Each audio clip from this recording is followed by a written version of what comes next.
L'étude de Kevin en 2013 auprès des tribus d'Asanash dans le nord du Kenya révèle que les membres de cette communauté n'ont jamais utilisé de chaussures et courent pourtant, pour certains, d'abord par le talon.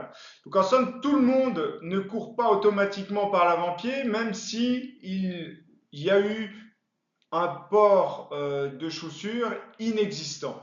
Donc cette découverte remet donc en question le fait que la performance génétique et physiologique, si on est pieds nus, c'est d'être tout le temps sur une attaque avant-pied en courant. Mais il ne faut pas oublier une chose, c'est qu'il y a des facteurs d'ordre génétique, il y a des tares génétiques qui sont présentes chez tout le monde.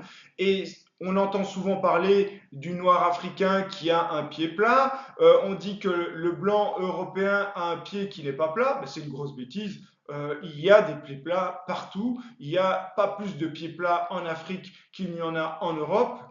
La seule différence qu'on pourrait voir, c'est que si on a des personnes qui ont l'habitude de marcher pieds nus, qui mettent moins de chaussures, eh bien, ils vont avoir un galbe qui sera un peu plus ou un peu moins marqué par le fait qu'il y a de la graisse sous le pied qui perdure. Donc, c'est des personnes qui vont garder le tissu adipeux supplémentaire qu'ils ont eu à la naissance, alors que l'Européen qui met toujours des chaussures, lui, va perdre ce tissu adipeux par le fait qu'il a surprotégé son pied de manière excessive. Donc il faut vraiment se sortir de la tête qu'il y a des différences au niveau des pieds, quelle que soit la couleur de peau, c'est vraiment n'importe quoi, ou même quel que soit le fait qu'on soit pieds nus dès la naissance et qu'on ne porte jamais de chaussures ou qu'on en porte plus tardivement, ou qu'on ait porté des chaussures dès le départ. Non, n'oubliez pas, pardon, qu'il y a déjà des facteurs génétiques. Il y a des gens qui naissent avec un pied plat, des gens qui vont naître avec un pied creux,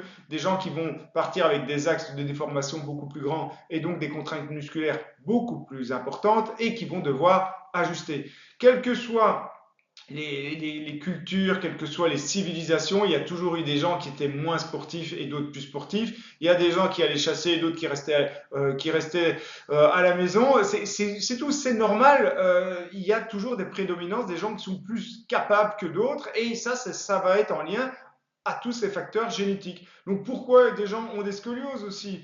Ah, ça, on ne le sait pas, on ne sait pas expliquer encore l'apparition de ces fameuses scolioses idiopathiques.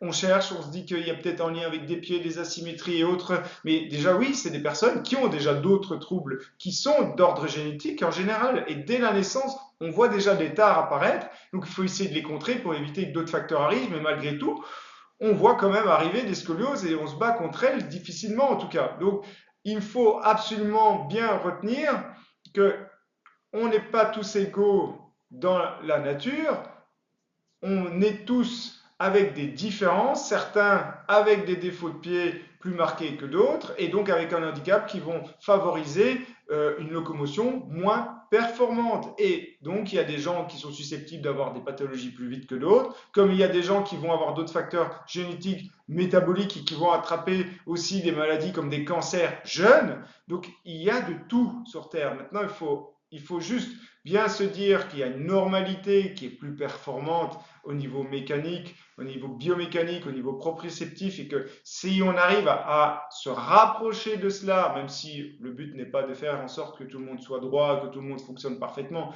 mais qu'on puisse faire en sorte qu'il y ait moins de contraintes pour l'organisme et qu'il y ait moins d'usure pour le futur, eh bien, ça va permettre de réduire le verre d'eau de stress du patient et c'est comme ça qu'il va mieux se porter. C'est comme ça que le retour sera nettement meilleur à la sortie après vos traitements.